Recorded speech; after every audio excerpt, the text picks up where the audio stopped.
بسم الله الرحمن الرحيم. عن عائشة رضي الله تعالى عنها قالت: قال رسول الله صلى الله تعالى عليه وسلم: إن أبغض الرجال إلى الله الألد الخصم.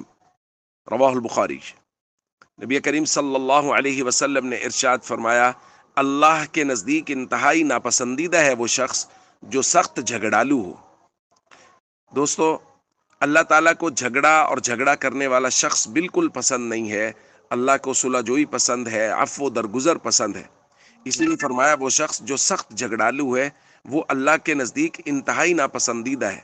اور اس کی وجہ بالکل ظاہر ہے، جو آدمی سخت جھگڑالو ہوگا وہ بات کرتے ہوئے، جھگڑا کرتے ہوئے غصہ میں بات کرے گا، وہ سامنے والے کا حق غصب کرے گا، سامنے والے کو گالی دے گا، جو شریعت کی نظر میں انتہائی ناپسندیدہ ہے۔ اسی وجہ سے نبی کریم صلی اللہ علیہ وسلم نے فرمایا، کفا بک اثما اللہ تزال مخاصما، تیرے گناہگار ہونے کے لیے یہ کافی ہے کہ تو ہمیشہ کسی نہ کسی سے لڑتا جھگڑتا رہے۔ یعنی جو شخص ہمیشہ لڑتا جھگڑتا رہے، حضور فرما رہے ہیں اس کے گناہگار ہونے کے لیے یہ کافی ہے۔ اور جیسا کہ ہمارا موضوع چل رہا ہے، بعض لوگوں کی یہ عادت ہوتی ہے، وہ ہر بات کو لے کے تھانہ کچہری پہنچ جاتے ہیں، کسی نہ کسی بات کو لے کے درخواست تھانے اور کچہری میں جا کے، عدالتوں میں جا کے دائر کر دی۔ لوگوں کو عدالتوں اور کچہریوں میں گھسیٹنا یہ ان کا محبوب مشغلہ ہے۔ یہ بھی الد الخصم میں شامل ہے، سخت جھگڑالو ہیں یہ۔